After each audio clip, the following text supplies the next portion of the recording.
আসসালামু আলাইকুম বন্ধুরা, আজকে আমি আপনাদের গুরুত্বপূর্ণ বিষয় নিয়ে আলাপ করব। আপনারা যারা কাতারে যাওয়ার জন্য যারা পরিকল্পনা নিয়েছেন এবং কাতারে যাওয়ার জন্য যারা টাকা পয়সা অথবা দালালের মাধ্যমে ভিসা নিছেন, ওই ভিসাটা কি আসল কি নকল ওইটা আপনারা কিভাবে চেক করবেন। মানুষের কাছে না যেয়ে এবং কম্পিউটারের দোকানে না যেয়ে আপনার নিজের হাতের মোবাইল ফোন দিয়ে কিভাবে আপনার ভিসাটা চেক করবেন, ওই প্রসেসটা আমি আপনাদের দেখাবো। যারা কাতারে যাওয়ার জন্য যারা আগ্রহী এবং যারা ভিসা নিয়েছেন, আজকে তাদের জন্য আজকে এই অনেক গুরুত্বপূর্ণ এই ভিডিওটি। তো আপনারা দেখতে থাকুন কিভাবে ভিসাটা চেক করবেন। আজকে আমি আপনাদের ওই প্রসেসটাই দেখাবো। প্রথমে আপনি কি করবেন, আপনি কোনো একটা গুগল ব্রাউজারে চলে যাবেন। আমি এখানে একটা গুগল ব্রাউজারে চলে যাচ্ছি। যাওয়ার পরে আমি সার্চ বারে লিখবো কাতার ভিসা চেক। অলরেডি আমি চেক করছিলাম, এখানে অলরেডি আছে কাতার ভিসা চেক। আমি এখানে ক্লিক করতেছি। যদি না থাকে আপনি ওটা লিখে নেবেন।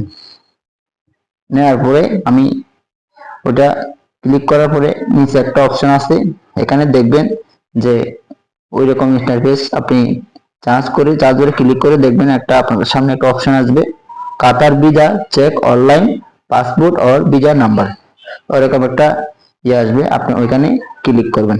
আমি এখানে ক্লিক করলাম। ক্লিক করার পরে দেখতে পাচ্ছেন যে এখানে একটা কাতার কাতার কাতার কাতার ই ভিসা নামে একটা অপশন আসছে। তো আপনি কি করবেন, সরাসরি নিচে চলে আসবেন। সরাসরি নিচে আসার পর এখানে আপনি 3-4টা অপশন দেখবেন। এখানে বলতেছে inter visa number, inter passport number. তো আপনি এখানে কি করবেন, এখানে এগুলো দিতে বলতেছে। তো আপনি কি করবেন, ওক্ষেত্রে আমি ওইখানে পাসপোর্ট নাম্বার দেবেন এবং ভিসা নাম্বারে দেবো না, আপনি সরাসরি চেক স্ট্যাটাসে ক্লিক করবেন। চেক স্ট্যাটাসে ক্লিক করে কি করবেন, কিছুক্ষণ সময় নেবে। সময় নেওয়ার পর দুটো অপশন চলে আসবে। এখানে বলতেছে আমাকে আপনি ভিসা নাম্বার দিয়ে চেক করতে পারেন, পাসপোর্ট নাম্বার দিয়ে চেক করতে পারেন। তো যেহেতু আমাদের অনেকেরই ভিসা নাম্বার মনে থাকে না, যেহেতু পাসপোর্টটা নিজের হাতেই থাকে, আমরা কি করবো, পাসপোর্ট নাম্বার দিয়ে আমার ভিসাটা আমি চেক করবো। আমি পাসপোর্টে ক্লিক করলাম। পাসপোর্টে ক্লিক করার পর আমার পাসপোর্ট নাম্বারটা আমি বসিয়ে দিব। ঠিক আপনারা ওইভাবে আপনাদের পাসপোর্ট নাম্বারটা বসিয়ে দেবেন। পাসপোর্ট নাম্বারটা বসিয়ে দেওয়ার পর এখানে বলতেছে আমাকে কান্ট্রি সিলেক্ট করতে। ঠিক আপনি যদি কাতারে থাকেন অবশ্যই কাতার সিলেক্ট করবো। আপনি যে কোনো দেশে থাকেন না কেন ওই দেশেই সিলেক্ট করতে হবে।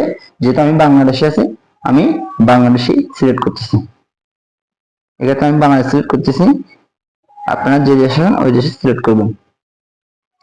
বাংলাদেশ সিলেক্ট করার পর এখানে আমাকে বলতেছে 3টা সংখ্যার একটা কোড বসাতে।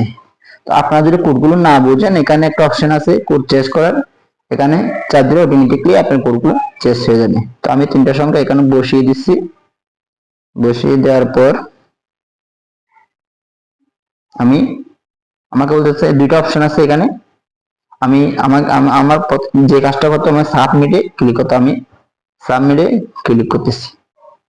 সাবমিটে ক্লিক করার পর কিছুক্ষণ পরে আমার ভিসার সমস্ত ইনফরমেশন এই যে আমার মোবাইলে শো করছে। এখানে আমার ভিসা নাম্বার দেখাচ্ছে, এখানে আমার আব্বুর নাম দেখাচ্ছে, আমার নাম দেখাচ্ছে, সমস্ত ইনফরমেশন কিন্তু চলে আসছে। এখন আমার কি করতে হবে, যেহেতু ভিসাটা আমার অনলাইনে চলে আসছে, যদি আপনার ভিসাটা যদি অবশ্যই যদি বৈধ হয়ে থাকে এবং যে রিয়েল ভিসা হয়ে থাকে, আপনার এইরকম একটা দেন ভিসা হিজ ব্লেড টু ইউজ, অর্থাৎ আপনি এই ভিসাটি আপনি ইউজ করতে পারবেন। যদি আপনার যদি এরকম যদি একটা লাল অপশন আছে অথবা অন্য একটা স্ট্যাটাস আছে, আপনি মনে করেন তো এই ভিসাটা যদি আপনি সঠিক না হয়, কখনো এরকম স্ট্যাটাস আসবে না, কোনো একটা অন্যরকম স্ট্যাটাস দেখাতে পারে। তো আপনি যদি ভিসা যদি শিওর অরিজিনাল হয়ে থাকে, আপনি কি করবেন, এখানে কম্পিউটারের দোকানে না যেয়ে আপনি কি করবেন, এখানে প্রিন্ট ভিসা নামের একটা অপশন আছে এই যে উপরে, ওই প্রিন্ট ভিসার এখানে আপনি ক্লিক করবেন। কিছুক্ষণ সময় নেবে। বলতেছে ডাউনলোড এগেন আমি ক্লিক করলাম। কিছুক্ষণ পরে আমাদের যেই ভিসাটা আছে ওটা শো করবে। এখানে একটা চলে আসছে, এই যে দেখতে পাচ্ছেন অলরেডি আমার ভিসাটা সমস্ত, এই যে আমার অলরেডি ভিসা চলে আসছে। এই যে আমার কাতারের ভিসা, এখানে দেখাচ্ছে ভিসা নাম্বার, তারপর আমার ডেট অফ ইস্যু ভিসা, আমার কয় তারিখে ভিসাটা ইস্যু হয়েছে, তারপর এখানে দেখাচ্ছে আমার ভিসা ব্লেড, এখানে দেখাচ্ছে ইয়ারলি রেসিডেন্ট, মানে সমস্ত ইনফরমেশন কিন্তু আমার এখানে চলে আসছে। এখানে আসার পর কি করতে হবে, আপনি এটা চাইলে আপনি মোবাইলে পিডিএফ করে এখানে ডাউনলোড করতে পারেন। ডাউনলোড করার পর আপনি কি করবেন, কম্পিউটার দোকান থেকে গিয়ে আপনি এটা ডাউনলোড করে আপনার হাতে নিয়ে আসতে পারেন।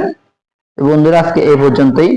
আপনার হাতের মোবাইল দিয়ে আপনার ভিসাটা আপনি নিজে নিজে চেক করতে পারেন। অনেকে কি করে যে ভিসাটা কি নকল কিনা এবং অরিজিনাল চেক করে না, পরবর্তী অনেক হয়রানির শিকার হয়।